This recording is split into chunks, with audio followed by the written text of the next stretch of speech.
le voy a apostar a esta empresa, ¿no? O sea, ¿cómo llegas a ese lugar? Que probablemente, digo, al menos desde mi perspectiva, pues probablemente era el lugar correcto, ¿no? Bueno, creo que es una mezcla de varias cosas y como que ese criterio siento que se va construyendo con el tiempo, ¿no?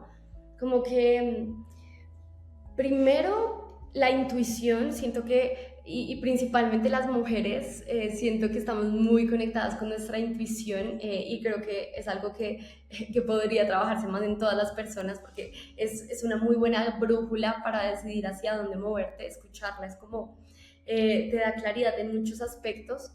Y también entender hacia dónde tú quieres crecer. Entonces, ningún camino creo que esté mal, o sea, tú puedes crecer como individual contributor o puedes crecer hacia el lado del management o en diferentes áreas. Eh, y creo que encontrar el lugar que te permita crecer hacia donde tú quieres crecer y hacia donde estás alineado es como eh, hacia donde deberías voltear a ver y cuando es el momento se siente. Entonces, vi que era increíble, pero justo yo soy financiera de profesión y llevaba toda la vida trabajando en growth y en startups y demás, pero igual siempre quise como aplicar un poco de esto de las finanzas en mi carrera como tal. Y fintech se empieza a poner súper sexy, ¿no? Entonces empiezan a emerger nuevas empresas en fintech, empieza a salir aquí en México Story, Plata, bueno, hay un montón que están empezando a salir, Dollar App, Global 66, en Colombia Plenty, y veo un problema real que no se está solucionando también ahora, que es el tema de los pagos internacionales. Entonces, que si yo estoy en Colombia y quiero venir a México, tengo que ir a comprar dólares a una casa de cambio que me cobren horrible la tasa y luego cargar mis dólares en efectivo al venir, y si se me pierde el bolso, ya perdí. Entonces es como un problema que no se ha solucionado al 100%, sobre todo en una región que tiene un porcentaje del PIB altísimo en remesas, ¿no? Entonces todo este tema de pagos internacionales es muy interesante, el tema de fintech se puso súper sexy y mi background en finanzas que yo decía, pucha, ¿cómo conecto estos puntos? Y se presentó la oportunidad en Plenty y ya lo sentí adentro y dije, yo creo que este es como el cambio correcto para mi carrera en este momento. Ahorita que mencionabas, pues de pronto, o sea, antes de irnos hacia Plenty y remesas y stablecoins, que definitivamente vamos a tocarlo a profundidad, quise entender como justo cómo se maneja, o sea, hace rato lo mencionabas, ¿no? De pronto estás en estas empresas donde los fondos más importantes del mundo ya invirtieron. Y obviamente hay una expectativa súper alta de cumplir los objetivos. ¿Cómo es cuando las métricas de crecimiento no están llegando, ¿no? ¿Cómo se maneja esa expectativa con estos fundadores súper agresivos que necesitan cumplir objetivos con sus fondos, ¿no? O con sus VCs y que a lo mejor el resultado no se está dando?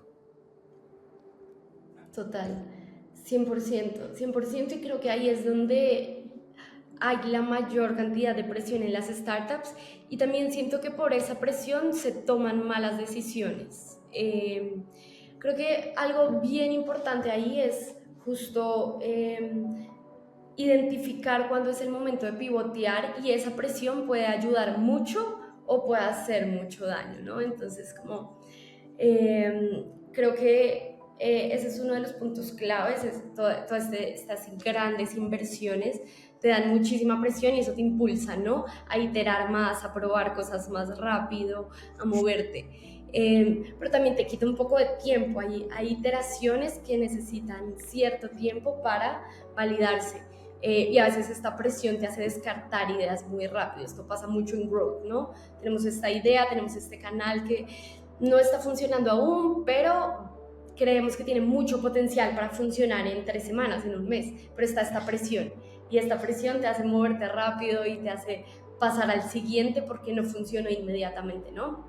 Entonces, creo que un poco es como tratar de entender muy bien a profundidad del negocio y saber cuándo sí es momento de pivotear y cuándo hay que darle más tiempo a alguna idea si tú estás muy convencido de que eso puede funcionar y hacerlo funcionar, ¿no? Porque siento que hay canales que no sé, puede que no estén funcionando, pero si tú estás seguro y metes como todo para que funcione, de alguna manera se logra. Entonces creo que sí, esa presión ayuda mucho para moverte rápido, pero también hay que saber bien cuándo sí tienes que moverte y cuándo darle un poco más de tiempo a las cosas para que funcionen. Oye, Laura, y siguiendo con este tema, normalmente los equipos de growth y los equipos operativos suelen ser la eterna pelea, ¿no? Crezco rápido, pero no tengo todos los procesos al 100 como para crecer así de rápido, entonces empieza a ser un sube y baja de que fuiste tú, fui yo. La calidad al final hacia los clientes termina siendo a veces o muy buena o pésima, y eso suele impactar demasiado al área de growth. Hablando de esto en este tiempo en las startups, ¿cómo has visto que se maneja este tema, ¿no? Porque sabemos que no miles de startups que salen al mercado, crecen muchísimo, inicialmente tienes un producto increíble, creces tanto que pierdes el alma del producto inicialmente y luego la calidad, ¿no? ¿Cómo has navegado estas olas del crecimiento acelerado y los procesos? Sí. Uf, pucha, 100% es la eterna pelea. Recuerdo hace un par de meses, fue como en diciembre, noviembre, que Trump empezó a poner aranceles a todos los países. No sé si se acuerdan. Empezó Colombia, 20%, México, así. Y eso fue un domingo en la noche.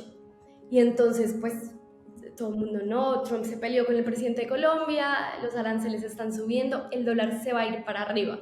Entonces, todo el mundo empezó a querer comprar dólares y descargaron Plenty de forma masiva. Entonces, todo el mundo descargando Plenty, creando sus cuentas. Y eso era un domingo en la noche. Claramente ni el equipo ni el app estaba preparada para soportar tanto volumen. Llegaban todas las personas a quererse verificar. Puro crash. Exacto, crash inminente, el app se cayó, las verificaciones se quedaron congeladas, o sea, fue un desastre, pero creo que eso está muy cool también de los equipos y un poco de la cultura startup. Pasó esto, todos el domingo a las 8 de la noche conectados, tratando de resolver y ayudando desde growth a cumplimiento, desde operaciones a soporte al cliente, así como todos tratando de soportar esta carga y esta locura de crecimiento de ese fin de semana. Pero 100% eso es un tema y a veces el producto, o sea, creo que ahora hay algo que cada vez se está popularizando más, que es este product-led growth, y es cómo hacemos para que el producto traiga el crecimiento y no el crecimiento mueva el producto. Entonces, como moverlo un poco de atrás hacia adelante, y es como que el producto traiga a la gente, que el producto esté lo suficientemente listo y robusto, de que aumente la viralidad, que haga que la gente llegue, y entonces de esta forma uno es más sostenible y dos, el producto está listo porque trae lo que está listo y capaz de soportar. Entonces creo que ese es como un approach que hemos encontrado que funciona mucho, pero este tipo de cosas sigue pasando, que haya crecimientos o que desde Growth hagamos una campaña muy loca que es súper exitosa, pero alguna área o el app como tal o nuestro sistema de tecnología no es lo suficientemente robusto para sostener. Sigue pasando, son happy problems al final, pero bueno, en eso andamos. Y complementando lo que decías de Product-led Growth, ahora también, pues justo, existe esta corriente del Community-led Growth, ¿no? Entonces, es como justo tienes una buena comunidad que va a incentivar y justo va a generar estos loops para mantener, pues, el mismo negocio corriendo, ¿no? Y andando.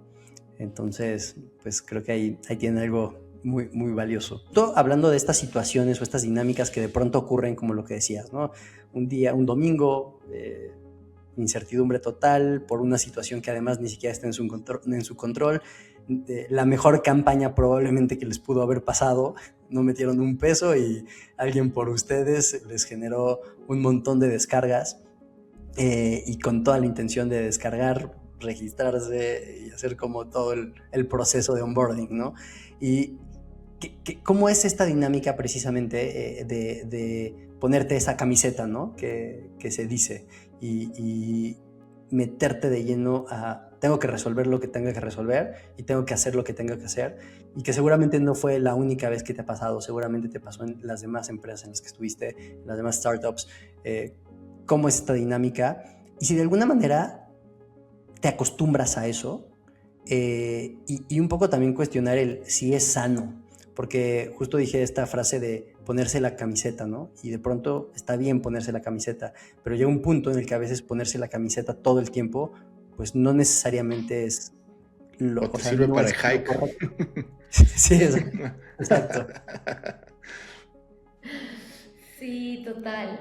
Uf, ese es un tema y yo creo que un poco viene de la escuela, y con escuela me refiero a como el mindset que has construido en tu carrera, y Rappi para esto fue una escuela increíble, un bootcamp de ownership, le diría yo, porque a pesar de ser una empresa tan grande, tú eras responsable de un montón de cosas y lo podías resolver como tú quisieras, o sea, no importaba si te metías a la oficina del equipo de data, a resolverlo con ellos, o si ibas a hablar con otro partner, etc., como que tú tenías los permisos de resolver y este ownership desde cualquiera de los roles, o sea, no era como algo muy vertical en que solo, pues no, yo veo, espero a que el manager o el VP o el head resuelva. No, todas las personas tienen como este ownership, y eso viene muy atado a lo que mencionábamos hace un rato de cultura. Cuando la cultura es así y tú sientes que todo el mundo es como muy owner de todo, tú también te motivas y lo haces y creas este ownership y todo el equipo lo trae. Entonces lo raro es que haya alguien que no esté dispuesto a resolver. Y creo que eso lo traes a través de ti en todas tus posiciones, eh, y se impregna un poco en la cultura, ¿no? Entonces es como, pues el equipo te ve resolviendo y el resto también quiere apoyar, y es mucho como, se habla ahora un poco del el término de agencia, ¿no? La agencia que tienes sobre ti mismo y sobre cómo puedes solucionar un problema tú sin esperar a que alguien más lo haga. Y digamos en estas startups que son startups medianas, pequeñas, de 50 personas, por ejemplo, pues el CEO o el CTO están en mil cosas, con mil problemas y resolviendo mil proyectos y demás. Entonces, como tú te vuelves una persona que trae soluciones a la mesa y resuelve cosas desde tu esquina, y sí, y no estás ahí como esperando a que se arreglen las cosas o quejándote. Creo que es un poco eso. Del lado de salud mental, no sé qué tan sano sea, no sé, creo que hay que encontrar un balance, entre cuánto estás dispuesto a sacrificar por un proyecto o por tu carrera y en qué momento de la vida. O sea, creo que la vida es muy cíclica y ahora, por ejemplo, hablando de mi caso puntual, no tengo responsabilidades muy grandes como una familia, estoy en una época en la que mi prioridad es mi carrera, pero estoy segura que eso en 3 o 4 años va a cambiar y mi prioridad va a ser otra. No sé si mi familia o un proyecto personal o el que sea, pero en ese momento no voy a estar tan dispuesta a ponerme la camiseta o sacrificarme, por un proyecto. Entonces, creo que es muy cíclico y en algunos momentos está muy bien si está alineado como a tu proyecto de vida. Entonces, sí es un poco como lo veo.